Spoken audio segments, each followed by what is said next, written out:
जय हिंद दोस्तों, चलिए आज एक नया वीडियो शुरू करते हैं। एसएससी जीडी 2018 का प्रीवियस ईयर का पूछा हुआ सारा का सारा जीके जीएस आज आप लोगों को सेट 2 का आज आप बताने के लिए जा रहे हैं। डेली का डेली आप इस चैनल पे आपको मिलेगा प्रीवियस ईयर जीके पूछा हुआ, बारी बारी से मैं रीजनिंग और मैथ के भी बारे में सॉल्यूशन बताऊँगा। तो चलिए हिंदी के भी बारे में बताऊँगा। चलिए अभी जीके जीएस शुरू करते हैं।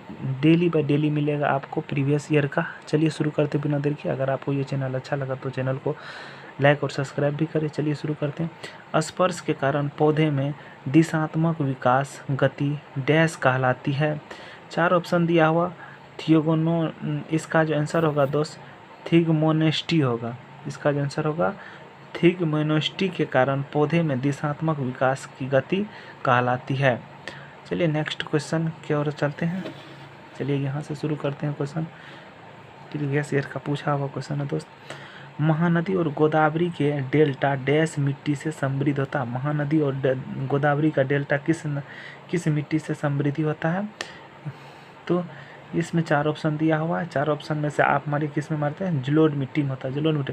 रक्त डैश रक्त समूह वाले व्यक्ति को एक सार्वभौमिक दाता यूनिवर्सल डोनर माना जाता है। ओ नेगेटिव वाले को यूनिवर्सल डोनर माना जाता है। योजना आयोग की, और इसमें एक क्वेश्चन 2 क्वेश्चन और बता देता हूँ आपको दोस्त रक्त समूह के बारे में। कार्ल लेडेस्टिनर ने 1900 ईस्वी में रक्त समूह का खोज किया था, जिसके लिए इसे 1930 ईस्वी में नोबेल पुरस्कार भी दिया गया। इसके लिए 1930 ईस्वी में नोबेल पुरस्कार भी दिया गया। योजना आयोग की स्थापना कब की गई थी? योजना आयोग की स्थापना 1950 ईस्वी में की गई थी। कन्फर्म डेट अगर दोस्तों का तो 15 मार्च 1950 ईस्वी को किया गया। और इसका जो अध्यक्ष होता है वह प्रधानमंत्री होता है। इस योजना आयोग के स्थान पे एक नई नीति लाया गया है।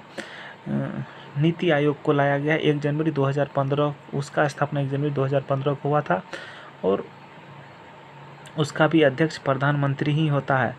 स्थानीय सरकार की त्रिस्तरीय प्रणाली में डैश शामिल नहीं है। स्थानीय सरकार की त्रिस्तरीय प्रणाली में जो है इसमें ग्राम समिति शामिल नहीं होगा दोस्त। ग्राम समिति में ग्राम पंचायत होगा, ग्राम समिति भी होगा, ग्राम पंचायत भी होगा, जिला परिषद भी।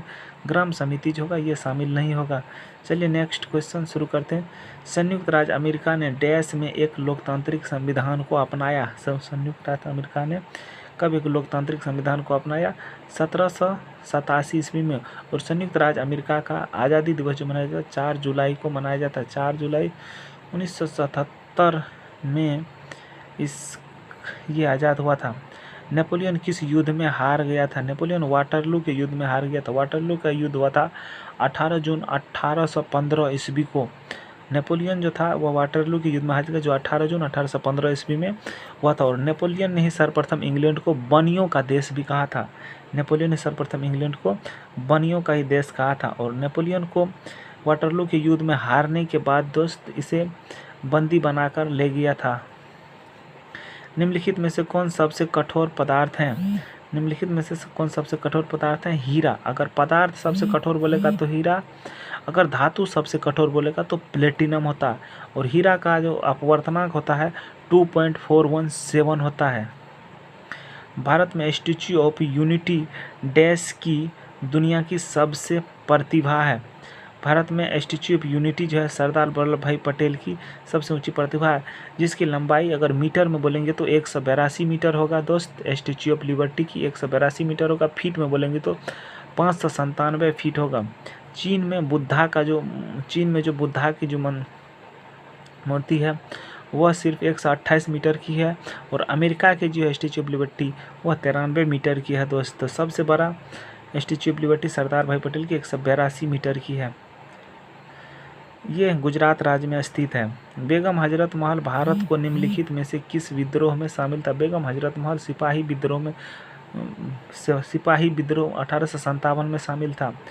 राष्ट्रीय ग्रामीण रोजगार गारंटी अधिनियम डैश में पारित किया गया था। राष्ट्रीय रोजगार गारंटी अधिनियम 2005 ईस्वी में शामिल किया गया था। राष्ट्रीय ग्रामीण रोजगार गारंटी अधिनियम जो था वह 2005 में चालू किया गया था। उस प्रसिद्ध भारतीय क्रिकेटर का नाम बताइए जिसने ए सेंचुरी नॉट इनफ किताब लिखी है, a century is not enough किताब सौरभ गांगुली ने लिखा दोस्त, जो अभी वर्तमान में बीसीसीआई के अध्यक्ष भी हैं। मिस वर्ल्ड 2017 प्रतियोगिता किसने जीती थी? मिस वर्ल्ड 2017 मानुषी छिल्लर ने जीते थे, मानुषी छिल्लर। और प्रथम बार मिस वर्ल्ड भारत की तरफ से 1966 ईस्वी में रीता फारिया को माना गया, रीता फारिया बनी थी। डैश एक नृत्य है जो कला में हिंदू और मुस्लिम प्रतिभा के एक अद्वितीय संवाद का प्रतिनिधित्व करता है। कथक, जिसे बिरजू महाराज ने लिखा था, कथक को जिसको बिरजू महाराज ने डैश सबसे छोटा जीवित पक्षी है, सबसे छोटा जीवित पक्षी हमिंग बर्ड होगा, सबसे छोटा जीवित पक्षी हमिंग बर्ड होगा। अगर सबसे विशाल पक्षी पूछे तो ब्लू व्हेल, सबसे ऊंचा पशु पूछे तो जिराफ, भारत का राष्ट्रीय पक्षी पूछे तो मोर, भारत के राष्ट्रीय पशु अगर पूछे तो बाघ, भारत की का। चलिए दोस्त आगे चलते हैं। उड़ीसा की सबसे बड़ी बैक वाटर झील कौन है? चिल्का झील होगा, चिल्का झील होगा, क्या होगा? चिल्का झील होगा। उड़ीसा की सबसे बड़ी बैक वाटर झील कौन सा होगा? चिल्का झील होगा। और उलर झील कहाँ पे दोस्त है? उलर झील जम्मू कश्मीर, जो मीठे पानी के। सांभर झील कहाँ पे है? राजस्थान में है। पुलिकट झील जो तमिलनाडु और आंध्र प्रदेश के बीच पाया जाता है, पुलिकट झील। और उलर झील जो है, डल झील जो है, ये भी जम्मू कश्मीर में है। भारत ने 500 और 1000 रुपये के नोट को कब से अमान्य घोषित किया? 2016 में। 8 नवंबर 2016 को भारत ने 500 और 1000 के रुपये को अमान्य घोषित कर दिया। सबसे पहली बार 500 रुपये की नोट 1987 ईस्वी में छपी थी, जो 2016 में बंद हो गया। और 1000 के नोट जो हैं दोस्त, 1000 के नोट को 1975 ईस्वी में बंद कर दिया गया था। फिर पुनः 2000 ईस्वी में जो है 1000 के रुपये के नोट को चालू भी कर दिया गया। MiG-21 उड़ाने वाली पहली महिला भारतीय वायुसेना अधिकारी। MiG-21 उड़ाने वाली पहली भारतीय वायुसेना अधिकारी कौन थी? ये होगा अवर्णी चतुर्वेदी, जो गुजरात से। MiG जो है ना, भारतीय वायुसेना में सबसे पुराने मॉडल जो है ना, MiG-21 ही था। MiG-21 उड़ाने वाली पहली भारतीय महिला वायुसेना अधिकारी कौन थी? अवर्णी चतुर्वेदी थी। निम्नलिखित में से कौन बहुकोशिकीय जानवर नहीं है? इसमें से कौन बहुकोशिकीय जानवर नहीं है? अमीबा जो है ना, ये दोस्त बहुकोशिकीय जानवर, ये प्रोटोजोआ प्राणी के अंतर्गत आता है। अमीबा जो है प्रोटोजोआ प्राणी के अंतर्गत आता है। 1992 ईस्वी में तराइन के युद्ध में पृथ्वीराज चौहान को डैश के हाथों पराजित हुआ था। पृथ्वीराज चौहान किसके हाथों पराजित हुआ था दोस्त? मोहम्मद गौरी के हाथों में पराजित हुआ था। किस राज्य में सबसे बड़ी तटरेखा है? किस राज्य में होगा? गुजरात में होगा, जो 1683 मीटर की है। और दूसरा स्थान पूछेगा तो आंध्र प्रदेश होगा, दूसरे स्थान पर पूछेगा दोस्तों आंध्र प्रदेश होगा। चलिए नेक्स्ट क्वेश्चन शुरू करते हैं। गणित का भी दोस्त दिया हुआ, बाद में गणित का भी सॉल्व कराएंगे। पहले चलिए जीके जीएस का। प्रथम विश्व युद्ध में अपने प्राणों की बाजी लगाने वाली भारतीय सैनिकों की याद में बनाया गया अखिल भारतीय युद्ध स्मारक आज डैश के नाम से जाना जाता है? इंडिया गेट के नाम से जाना था। पहली बार इंडिया गेट को बनाने का 1921 ईस्वी में हुआ। 1921 ईस्वी में चालू किया गया था और इसे बनने में 10 वर्ष लगा था। और यह 1931 ईस्वी में पूरी तरीके से बनकर तैयार हुआ।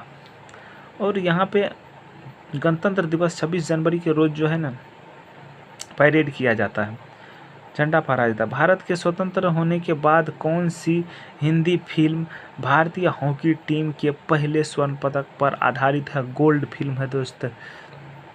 भारत पहली बार स्वर्ण पदक हॉकी में 1928, 1932, 1936 और द्वितीय विश्व युद्ध के कारण 1940 और 44 ईस्वी में नहीं हुआ था। उसके बाद फिर भारत 1948, 1952, 1956 लगातार दोस्त जीत हुआ था। तब ही मेजर ध्यानचंद्र को हॉकी का जादूगर बोला जाता है दोस्त।